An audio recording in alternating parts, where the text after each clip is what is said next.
Still have no idea what type of videos to make for your YouTube channel? Well, this is the perfect episode for you. Hello, I'm Elena, creator of my e-class in Bytes. On today's video, I will tell you the different video formats you can make for your YouTube channel that will stick to your audience.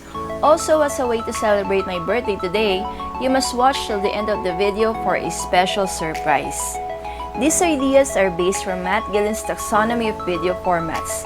He is the founder of Little Monster Media Company and also one of the YouTube gurus out there whom you can seek tips for channel growth. I will put a link to his channel in the description below. Let's now go to the video formats. Number 1, listicle.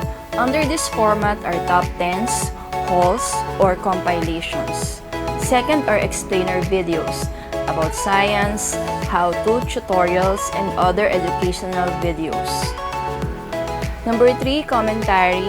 Under this format are blogs, unboxing, and conspiracy theories. Fourth, interview format of featured celebrities, draw my life biography, or stories on comedians. Number 5 are music videos like official or original, some great covers, or even parodies. Number 6 format are challenges. Can be physical, mental, or a compilation. 7th are reaction videos like pranks, trying stuff, or some awesome magic. And last is narrative formats such as web series, parodies, and comedy sketches. Those are the different video formats you can consider when conceptualizing your own content ideas for your channel. Now for my surprise. I created a journal workbook that you can use to jot down your ideas based on these formats. And yes, because it's my natal day and I want to celebrate it with you, it's free for download. Just head down to the link on the description below.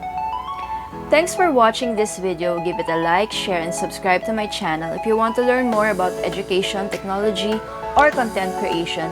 See you on my other videos.